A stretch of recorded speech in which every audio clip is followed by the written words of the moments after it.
My parents stole my college fund and called me defective. Now they're suing me for $5 million as their successful daughter. But mediation flips all. I stand alone in a quiet corner of the Metropolitan Foundation Gala, taking a moment to breathe. The glittering chandeliers catch the sequins on my midnight blue evening gown, casting tiny prisms across my skin. Around me, New York's elite mingle and laugh, their voices blending into a singular hum of privilege and power. Somewhere in that crowd, Elias works the room with his natural charm, building connections that will benefit his investment fund. These events drain me. I've learned to navigate them with practiced poise, but tonight I needed a moment of solitude, just 5 minutes to reset before diving back into the carefully choreographed dance of small talk and strategic networking. My God. Look. The defective item made it in. The voice slices through my moment of peace like a blade.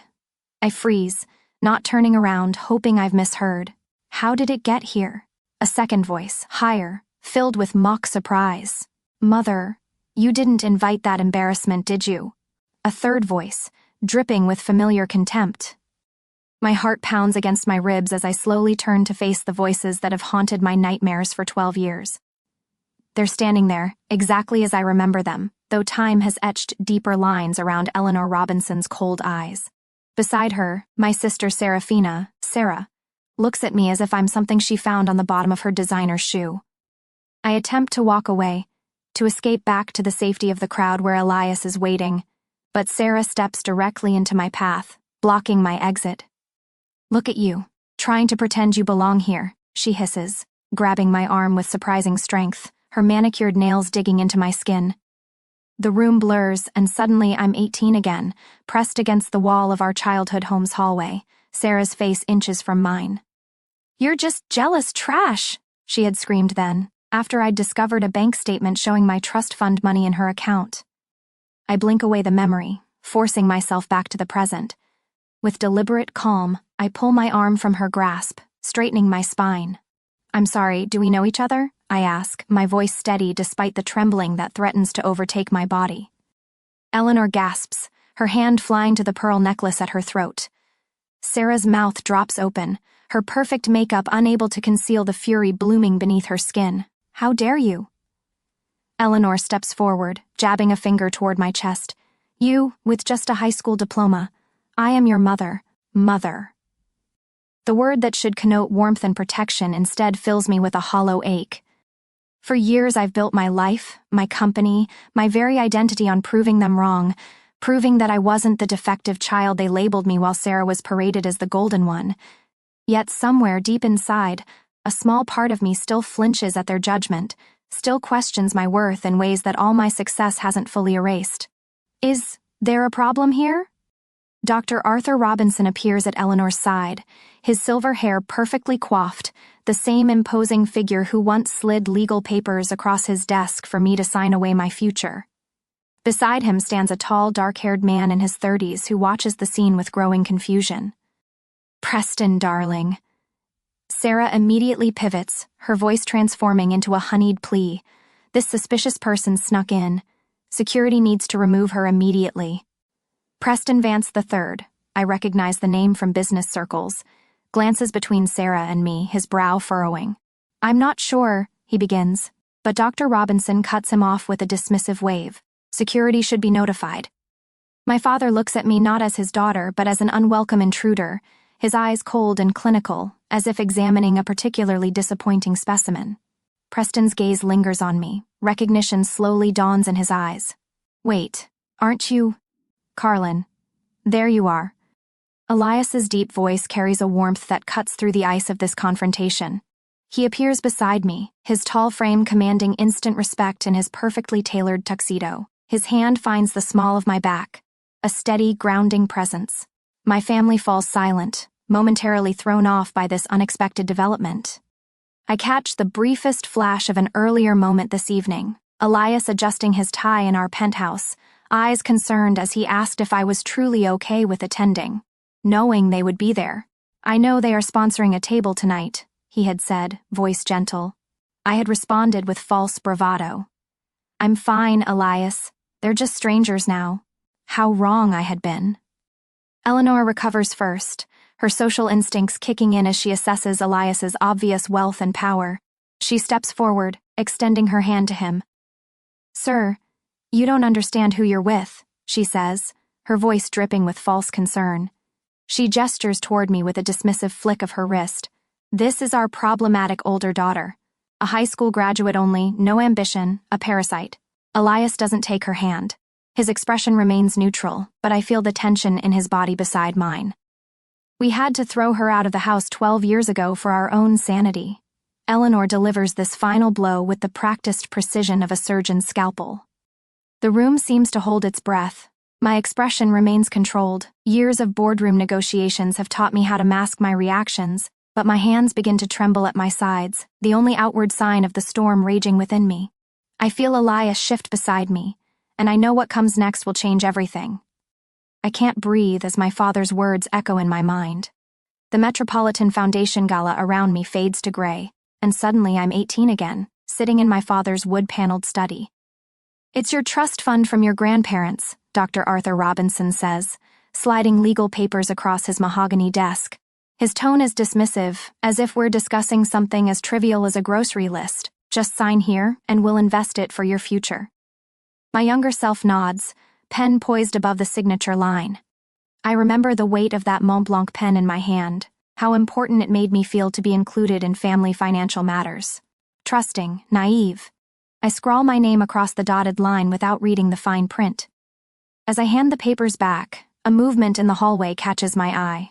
Sarah stands just outside the door, a seamstress kneeling at her feet, pinning the hem of an elaborate ivory gown adorned with hand-sewn pearls. "For the Westchester debutante ball next month," Eleanor explains, appearing behind Sarah. "She'll be the belle of the evening." The realization crashes over me like Arctic water. The $150,000 from my grandparents' money, explicitly designated for my education, flowing instead into silk and pearls for my sister. The sudden financial concerns that meant I wasn't college material anyway. The mysterious investment that unfortunately didn't work out. All lies. The trust fund was never invested, it was stolen. 3 weeks later, I found myself on our front porch, 2 suitcases at my feet. My mother's final words still burning in my ears. "You'll never amount to anything, Carlin. Some people just aren't meant for success." A firm squeeze on my arm yanks me back to the present. Elias stands beside me, his eyes filled with quiet concern. Around us, the gala continues, crystal glasses clinking, wealthy patrons laughing, all oblivious to the war being waged in this quiet corner.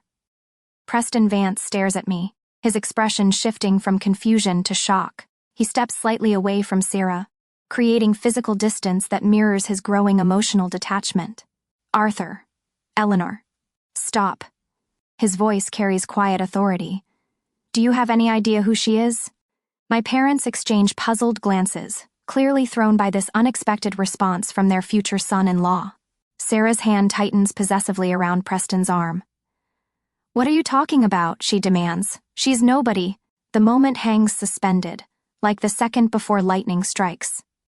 Elias moves forward, his hand finding the small of my back. The touch grounds me, reminds me of who I am now, not who they tried to make me. "I am Elias Thorne," he says, voice calm but resonant enough to command attention. "And this is my wife, Carlin Robinson, the founder and CEO of Datasphere Analytics." The words land with physical impact. Eleanor's mouth forms a perfect O, her carefully applied lipstick suddenly seeming garish against her paling skin. My father's shoulders stiffen, the first crack in his imperious facade. "That's impossible," he mutters, but the conviction in his voice has already begun to waver. I watch them process this information. These 2 people who orchestrated my exclusion with such calculated precision. Eleanor, who convinced everyone, including me, that I was fundamentally flawed. Arthur, who enabled her every manipulation while helping himself to the money meant to secure my future. "Before she was my wife," Elias continues, pride evident in every syllable, "she was the single best founder my fund ever invested in. I wrote her a $2 million seed check 7 years ago, based on an algorithm she wrote herself, after teaching herself to code." Preston looks physically ill. He glances at his watch as if it might provide escape from this unfolding catastrophe. "Mr. Thorne," Preston's voice is strained, is one of our firm's largest clients. Sarah's face contorts with confusion. What does that have to do with? Datasphere, Preston interrupts. Just signed a $15 million contract with us last month. My parents stand frozen, their carefully constructed narrative crumbling around them. Eleanor recovers first, her shock morphing into desperate denial. CEO? She sputters, the word foreign on her tongue when applied to me. Beside her, Sarah begins to unravel, her composure disintegrating faster than her mother's. Lies, she shrieks, drawing glances from nearby guests. It's all lies. She's stupid. I'm the successful one. The desperation in her voice might once have satisfied me, but now I feel only cold pity. The person I've become doesn't need her destruction to validate my worth. I graduated from Yale, Sarah announces, her voice climbing higher. Yale? I keep my tone even, almost sympathetic. That's funny. I heard you flunked out of community college after one semester. Her eyes widen with genuine terror, the foundation of her identity, her supposed superiority, cracking beneath her. And partner at the foundation? I continue. My sources say you're an unpaid events volunteer. Preston's face hardens as he processes years of deception.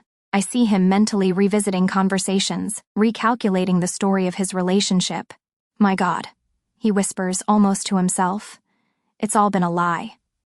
I recognize the look, the cataloging of inconsistencies suddenly making sense, the vague references to college friends without specifics, the diploma that was always mysteriously lost during moves, the foundation title that never appeared on any official materials. Sarah's carefully crafted persona disintegrates in real time. She looks wildly between Preston and my parents, finding no sanctuary in their shocked expressions. You bitch, she hisses, turning back to me. Before anyone can react, her hand swings out, connecting with Preston's cheek in a slap that echoes through our corner of the ballroom. Security guards materialize within seconds, moving toward the commotion with practiced efficiency. Preston stands motionless, one hand cradling his reddening cheek, eyes filled with disgust. We're done, he says flatly. Get her out of here. The security team gently but firmly takes Sarah by the arms. She thrashes against their hold, her designer dress twisting around her legs as she screams accusations and threats that grow more incoherent with each passing second. I meet Elias's eyes across the chaos. A silent communication passes between us, a question about our next move. I nod imperceptibly. It's time to leave this battleground on our own terms. The war has just begun, but the first victory is undeniably ours. The quiet hum of late-night Manhattan traffic drifted through the windows of the Baccarat Hotel's upscale lounge.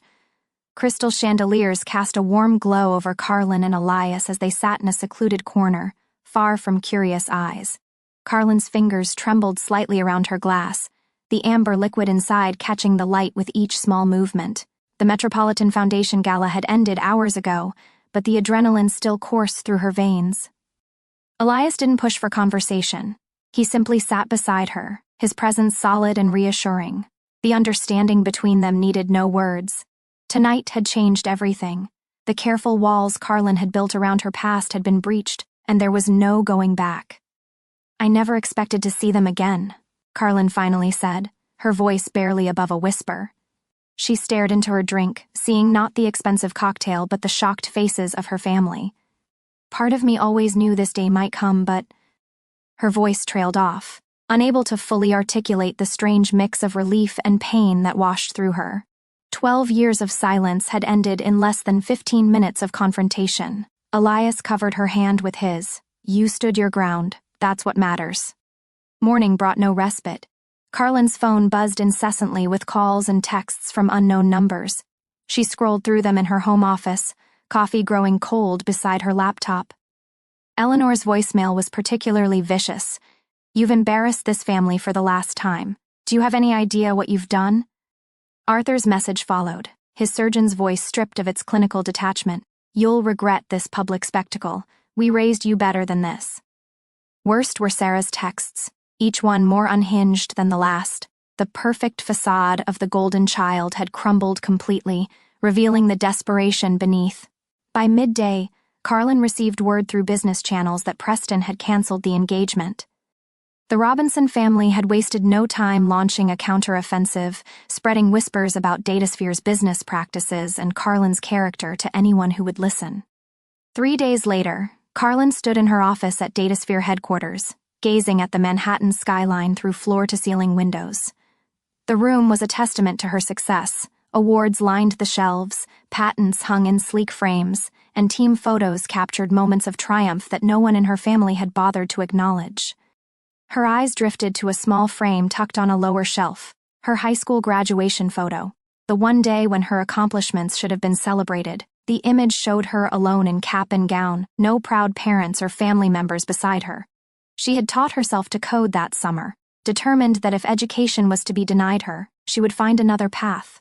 "Mrs. Thorne, your legal team is here," her executive assistant announced, interrupting her thoughts. Carlin turned from the window, squaring her shoulders. "Send them in." As the door closed, she added in a voice that carried the weight of her decision, "It's time to document everything." Over the next 2 weeks, Carlin approached her family's attacks with the same methodical precision that had built her company from nothing.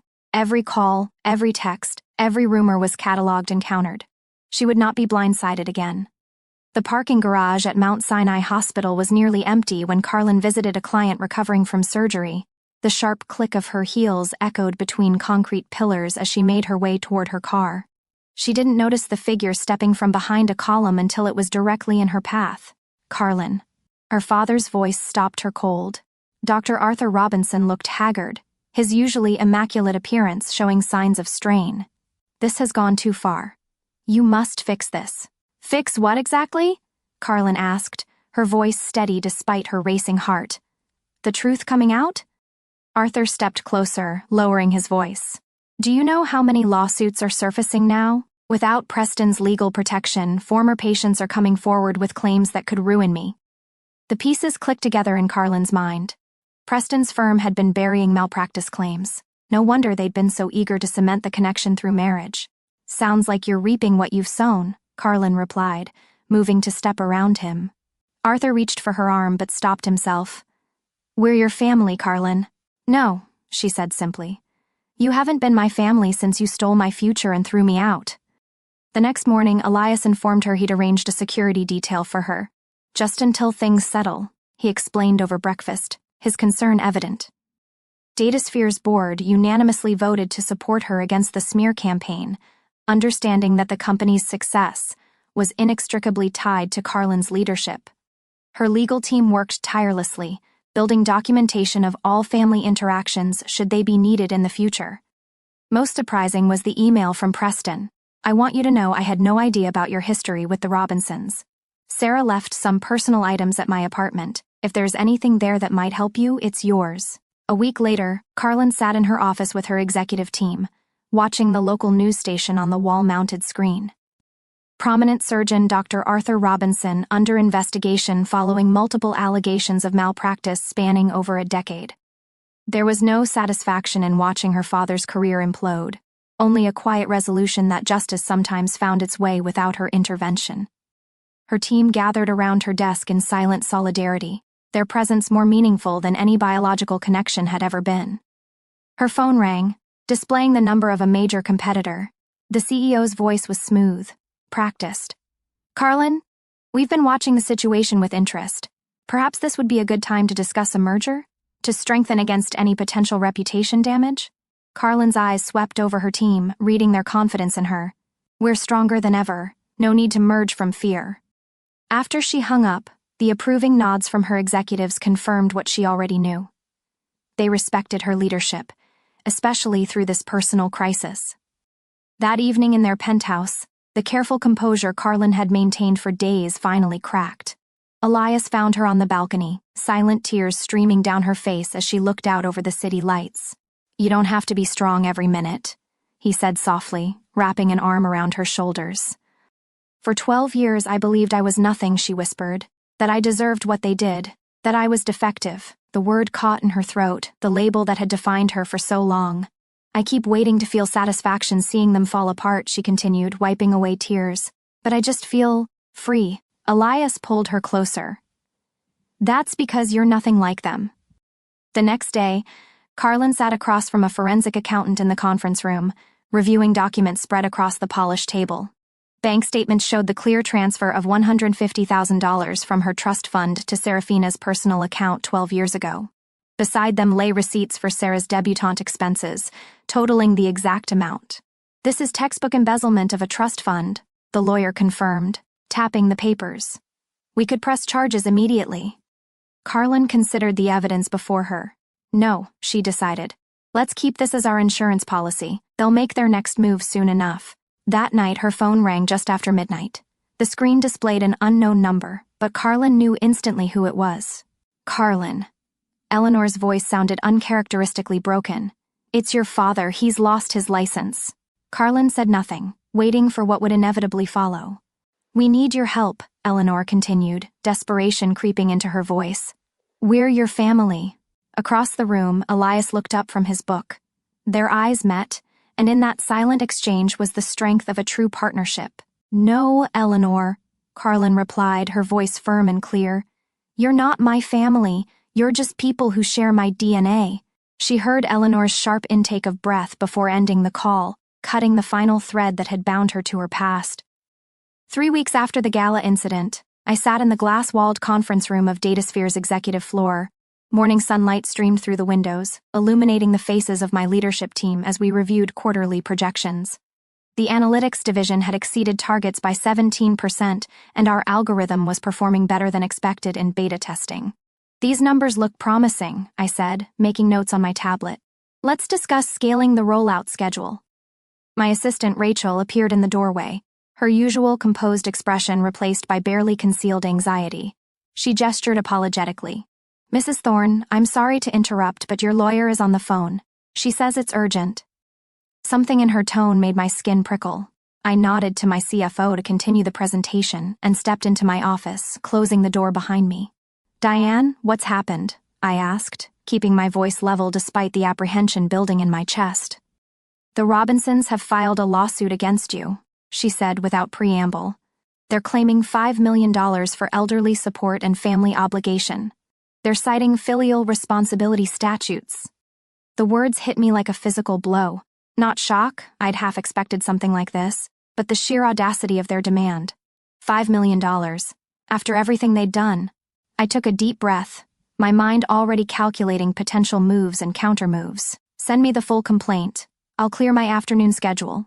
"Are you all right, Carlin?" Diane asked, concern evident in her voice. "Perfectly fine," I replied, already thinking 3 steps ahead. "This isn't unexpected, just disappointing." Within the hour, I had assembled my legal team in the private conference room on the 35th floor. 5 attorneys sat around the table as Diane laid out the details of the Robinson family's claim.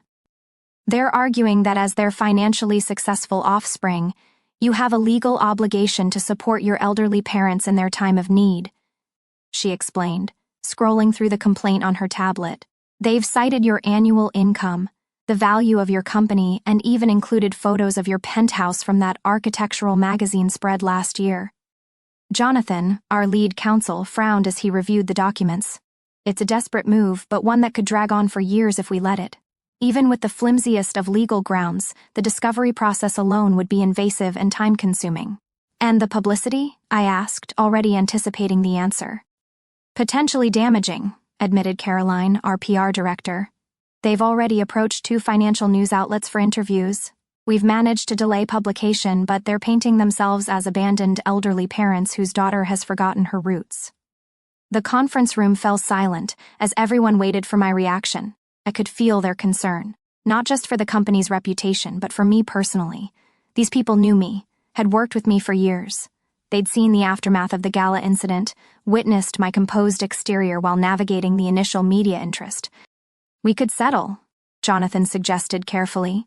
"Make this go away quietly with a fraction of what they're asking, say $500,000? With ironclad NDAs, of course." I stood and walked to the window, looking out at the Manhattan skyline. The glass felt cool against my fingertips as I considered our options. "No," I said finally, turning back to face my team. "I won't pay them a penny for their extortion." My voice remained steady, but the anger I felt had crystallized into something cold and precise. A weapon rather than a liability. "Diane, contact Melissa Ross at Forensic Accounting. I need her team ready to work by tomorrow morning. The next day, I met with Melissa and her financial investigator, James Torres, in their downtown office. Spread across the conference table were stacks of documents, bank statements, trust fund paperwork, and legal filings dating back 12 years. We've established a clear paper trail, Melissa explained, arranging the evidence chronologically. When you turned 18, your grandparents' trust fund of $150,000 was placed under your parents' control as trustees. James pointed to several highlighted signatures. Here are Arthur and Eleanor Robinson's signatures on the transfer authorization. And here, he slid another document forward, is the bank statement showing the full amount transferred to Serafina Robinson's personal account 3 days after you left home. And these, Melissa continued, laying out a series of receipts, are payments to Broderick Events Planning, Elite Couture, and the Plaza Hotel, totaling exactly $150,000. All for Serafina's debutante ball that summer. I picked up one of the receipts, a custom gown from a designer boutique. The date matched perfectly with when I had been sleeping on a friend's couch, working double shifts at a coffee shop. This is clear evidence of embezzlement from a trust fund, James stated matter-of-factly. The money was specifically designated for your education, according to the original trust documents. Unfortunately, Melissa added, the statute of limitations for criminal charges has expired, but this evidence is compelling for a civil countersuit. I nodded, taking photographs of each document with my phone. Make copies of everything. I want this information ready for our legal team by this afternoon. 2 days later, the first blow landed. The Robinsons gave a tearful interview to a local news program. Eleanor, dressed in a modestly priced sweater set that I had never seen her wear before, dabbed at her eyes with a handkerchief as she described their financial hardships following Arthur's unjust loss of his medical license. After all we sacrificed for her education, Eleanor whimpered into the camera, for her to abandon us this way. The segment featured carefully selected family photos. Me at 10 years old smiling between them at a Christmas gathering, another from my high school graduation with Arthur's arm awkwardly placed around my shoulders. Photos that created the illusion of a loving family, erasing the years of emotional abuse and neglect. By morning, Datasphere's stock had dipped 3 points. A small drop, but a warning of what could come if the narrative continued unchallenged. I was reviewing our response strategy when Elias called. I've activated my network, he said, without greeting. 3 financial journalists are already looking into the family finances, and Preston Vance reached out. He wants to provide a sworn statement about Sarah's deceptions. That's unexpected, I replied, feeling a flicker of surprise. Not really. Apparently she tried to reconcile with him by claiming you manipulated him at the gala. He wasn't amused. Within hours, the Datasphere board issued a unanimous statement of complete confidence in my leadership. My employees organized a spontaneous social media campaign highlighting the company's achievements and my mentorship initiatives. Former teachers and academic advisors began coming forward with their own statements. She succeeded despite them, not because of them, my high school calculus teacher told a technology blog. Carlin built herself from nothing after that family discarded her. The tide was turning, but I knew we needed something more definitive to end this once and for all. That day, Rachel appeared at my door again. There's an elderly woman here to see you. She doesn't have an appointment, but she's quite insistent. Says her name is Margaret Thompson. The name meant nothing to me, but something in Rachel's expression made me curious. Send her in. Margaret Thompson walked slowly into my office, leaning slightly on a polished wooden cane. She had to be in her 80s, with carefully styled silver hair and alert eyes that assessed me with unexpected sharpness. I'm Margaret Thompson, she said, her voice stronger than her frail appearance suggested. I was your grandmother's best friend for 40 years. My breath caught. My grandparents had died when I was 14. I had few memories of them, just vague impressions of warmth and holiday visits. Please, sit down, I said, indicating the chair across from my desk. She settled herself carefully before continuing. I was the executor of your grandparents' trust fund. I've kept copies of all the original documents. From her handbag she withdrew a folder of papers, yellowed with age but meticulously preserved in plastic sleeves. I suspected something wasn't right when I heard you hadn't gone to college, she continued, placing the folder on my desk. The trust was explicitly created for your education, but I couldn't prove anything without your cooperation. And by the time I tried to find you, you had disappeared. I opened the folder with steady hands. There it was. The original trust stipulations, in clear black and white, for the higher education of our granddaughter, Carlin Eleanor Robinson. I should have done more, Margaret said, regret heavy in her voice. I'm sorry. By the end of the week, my legal team had filed a countersuit for embezzlement. The media narrative shifted dramatically as evidence of the Robinsons' deception emerged.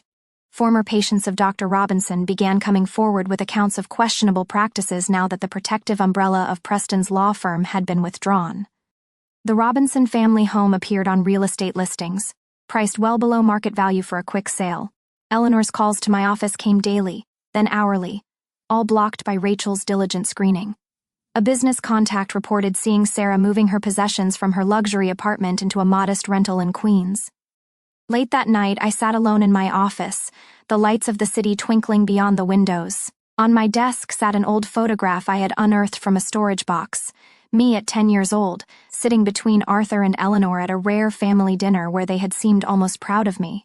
It was taken before things changed, before Sarah became the focus of all their hopes and ambitions, before I became the defective one. Is this the right path? I whispered to myself, tracing the edge of the photo with my fingertip. The soft click of the door opening made me look up. Elias stood there, his tie loosened, jacket draped over his arm. Thought I might find you here, he said, crossing the room to sit quietly beside me. He didn't speak, didn't ask questions, just offered his presence as I sorted through my thoughts. They chose this war, not me, I said finally, setting the photograph face down on the desk. I could feel my strength returning, the momentary doubt washing away under the certainty that I was finally reclaiming what had been taken from me, not just money, but dignity and truth. Tomorrow we end this, I said, my voice firm with resolve. The next morning my phone rang just as I stepped out of the shower. Diane's name flashed on the screen. The judge has ordered mandatory mediation before trial, she said, her tone suggesting this was significant news. Face-to-face confrontation with the Robinson family within the week. This is actually perfect, Diane continued. Are you ready to face them? I looked at my reflection in the bathroom mirror, seeing not the defective daughter they had discarded, but the woman who had built herself into someone they could never have imagined. I've been ready for 12 years, I replied. Elias appeared behind me, meeting my eyes in the mirror. He reached for my hand, giving it a gentle squeeze of solidarity as we prepared for the final confrontation. On the confrontation day, I sit perfectly still in the sterile, windowless mediation room, my back straight and eyes forward. The fluorescent lights cast a harsh glow over the conference table where my parents await my arrival. They look like strangers now, haggard shadows of the polished figures who once commanded respect in every room they entered. Eleanor fidgets with the cuff of her cheap suit jacket, a far cry from the designer labels she once wore like armor. Beside her, Arthur hunches forward, the once proud surgeon now diminished, his eyes fixed on the scratched surface of the conference table. Their lawyer, a nervous man with thinning hair and an ill-fitting suit, shuffles papers without purpose, clearly out of his depth. When Elias and I enter with my legal team, the shift in power is palpable. My Armani suit feels like battle armor as I take my seat across from them, my expression revealing nothing of the storm of emotions churning beneath my composed exterior. Carlin, darling. Eleanor extends her hand toward me, her voice softening into the maternal tone she reserves for public performances. Can't we talk as family? This has all gone too far. This has gone far enough, Carlin, Arthur adds, his voice attempting to summon the authoritative tone he once used to silence me at the dinner table. The effect is hollow now, like an actor who's forgotten his lines. Their lawyer clears his throat. Miss Robinson, surely you understand the importance of family loyalty. There's been a misunderstanding about the trust fund. Your parents have always wanted what's best for you. After all we've done for you, Eleanor adds, her eyes glistening with tears I recognize as manufactured. I've seen this performance before. I remain silent, watching as they reveal their desperation with every word. Elias sits beside me, his steady presence anchoring me against the undertow of old conditioning that threatens to pull me back into doubt. The Robinsons' lawyer straightens his crooked tie and pushes a document forward. We're asking for $5 million in support under filial responsibility laws. Your parents are experiencing financial hardship, And as their daughter, you have a legal obligation to provide care. His voice gains confidence as he continues. This process could drag on for years, Miss Robinson. The media attention alone could damage your company's reputation irreparably. He leans forward, lowering his voice. This will follow you forever unless you settle. The room falls silent as all eyes turn to me. I feel Elias's hand brush mine under the table, a reminder that I am not alone this time. My lawyer, a silver-haired woman with razor-sharp eyes, places a single manila folder on the table. The sound of it sliding across the polished surface seems to echo in the tense silence. Mr. and Mrs. Robinson, she begins, her voice calm and measured. You are suing for parental support. However, we have here the financial records for the $150,000 trust fund left for Carlin's education. She opens the folder and slides several bank statements across the table. These statements show the full amount was liquidated and transferred to Miss Serafina Robinson's personal account. Arthur's face pales as she continues. The transfer occurred exactly 3 days after Carlin was forced from your home. My lawyer taps a fingernail against the date highlighted in yellow, and, according to these receipts, the purpose appears to have been to pay for what appears to be a debutante ball. The door opens, and Margaret Thompson walks in, her silver hair pulled back in a neat bun. At 78, she carries herself with quiet dignity, clutching a leather portfolio to her chest. This is Margaret Thompson, my lawyer announces. She was the executor of the trust established by Carlin's grandparents. Margaret opens her portfolio and produces the original trust documents. These stipulate that the funds were exclusively for Carlin's education, she explains, her voice steady despite her age. My lawyer continues the assault, placing more documents on the table, fraudulent transfer papers bearing Arthur and Eleanor's signatures, receipts from vendors for the debutante ball that match the exact amount of my trust fund, and finally photographs of Sarah in an elaborate custom gown. That is in support, my lawyer says, leaning in so that my parents can't escape her gaze. In this state, it's called embezzlement, and it is a felony. She pauses, letting the word hang in the air. Eleanor gasps, her hand flying to her throat, a gesture I've seen her practice in the mirror. Arthur physically shrinks in his chair, eyes fixed on the damning evidence before him. Their lawyer whispers urgently in their ears, his face ashen. We need a moment, their lawyer requests, ushering my parents out of the room. When they return 15 minutes later, all traces of arrogance have vanished. Eleanor's makeup is smudged beneath her eyes. Arthur looks like he's aged a decade in the brief recess. We would like to withdraw our lawsuit immediately, their lawyer announces, his voice flat. We're prepared to proceed with criminal charges, my lawyer counters. Please, Carlin. Eleanor's voice breaks, stripped of its usual manipulation. We'll lose everything. Arthur cannot even look at me, his hands trembling as they rest on the table. The man who once commanded operating rooms now appears utterly defeated. I take a deep breath, feeling the weight of this moment, a crossroads I never expected to reach. Memories flash through my mind, being called defective at the dinner table, watching Sarah receive praise for mediocrity while my achievements were dismissed, signing away my future on blind trust, the night they changed the locks on our family home. I won't press criminal charges, I finally say, my voice strong and clear. Relief flashes across their faces, but I continue before they can speak. In exchange for a permanent ironclad restraining order. I never want to see or hear from any of you again. The papers are signed within the hour. The Robinsons leave quickly, shoulders slumped in defeat, avoiding eye contact with everyone in the room. I remain seated as the mediator confirms. This matter is officially resolved, Miss Robinson. I stand, feeling taller than I ever have before. Elias takes my hand, pride evident in his eyes. Masterfully handled, my lawyer says quietly. It's finally over, I reply. And for the first time, I truly believe it. Outside the building, bright sunlight warms my face. I take a deep breath of fresh air, feeling lighter than I have in years. My phone buzzes in my pocket, a news alert about the Robinsons' bankruptcy filing. I don't click to read the details. Instead, I turn my phone off completely and take Elias's hand. Let's go home, I say, looking toward the future rather than the past. I'm ready for what's next. I stand at the floor-to-ceiling windows of DataSphere's expanded headquarters, watching as the marketing director guides our newest client through the final signing ceremony. Sunlight streams across the polished conference table, where a contract worth twice our previous record waits for signatures. 6 months since the mediation, and the company hasn't just survived the controversy. We've thrived beyond any projection.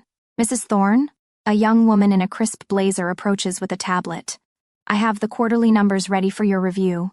Thank you, Jessica. I accept the device, scanning the upward trending graphs. First day going well? Her eyes widen slightly. How did you know? The extra starched collar. I smile, remembering my own early days. You'll find things are fairly relaxed here once you settle in. Jessica nods, visibly relaxing. I was nervous, especially working directly with the founder. My professor used your algorithm as a case study last semester. I noticed the absence in her words. No reference to tabloid stories, no hint of recognition about the Robinson scandal. To her, I'm simply the CEO who built something remarkable. The defective label that once clung to me like a second skin has no power here. If you have questions about the development path, my door is open. I tell her. We have a mentorship program for new programmers that might interest you. I'd love that. Thank you. As she walks away, I catch sight of Elias through the glass walls of my office, leaning against my desk with a small wrapped package. He spots me and raises an eyebrow. Later that afternoon, I decline an invitation from the Business Leaders Council while sorting through emails. You know, they'd love to have you speak at the spring symposium, my assistant remarks. Huge exposure. I appreciate the opportunity, but I'll pass. I close the email with a single click. Because the Robinsons might attend? She asks, then immediately looks apologetic. Sorry, that was unprofessional. No, it's a fair question. I lean back in my chair. Some bridges should remain burned. It's not about fear, it's about boundaries. I don't need to share oxygen with people who tried to destroy me. My phone buzzes with a message from Elias. Still on for tonight? 7 p.m. sharp? I smile, responding with a simple, wouldn't miss it. The restaurant's private dining room glows with candlelight when I arrive that evening. Instead of just Elias, I find a small gathering. My Chief Technology Officer Marcus, Jessica from Legal, and 3 others who stood firmly beside me during the lawsuit. Surprise, Elias says, taking my hand. 1 year since DataSphere's biggest contract signing seemed worth celebrating. Marcus raises his glass. To Carlin, who taught us all that family isn't always about blood. It's about who shows up, Jessica adds. Their faces reflect back what I've built. Not just a company, but connections based on respect rather than obligation. The warmth in the room feels nothing like the cold formality of Robinson family gatherings. I'm grateful to each of you, I say, my voice steady. You saw value where others saw deficiency. After dinner, Marcus pulls me aside. The Scholarship Foundation paperwork is finalized. First disbursements go out next semester. The DataSphere Educational Trust, my answer to the trust fund that was stolen from me. 5 full rides annually for disadvantaged students without family support, with personal mentoring included. The cycle of educational inequality breaking. 1 student at a time. Perfect timing, I tell him. I'd like to be there when we announce the first recipients. 2 weeks later, I accept a humanitarian award from the Technology Leadership Council, standing before a crowd that rises to their feet as my name is announced. The applause washes over me like warm water. I think fleetingly of another gala, of whispered words and grasping hands, but the memory holds no pain now. My acceptance speech focuses entirely on future opportunities rather than past struggles. Not one word about the Robinsons escapes my lips. They don't deserve even that much space in my life. That evening, Elias and I stand on our penthouse balcony. City lights spread before us like fallen stars. The award sits on the coffee table behind us, its crystal surface catching the soft lamplight. Do you ever think about them? Elias asks, his arm around my waist. I consider the question, realizing the answer comes easier now. Less and less each day. I lean into his embrace. That's healing. They didn't break me, I say. They showed me how strong I could be. The night air feels clean in my lungs, no longer heavy with old resentments or pain. Some people teach you what to become, I continue. Others teach you what to never be. I'm grateful for both lessons now.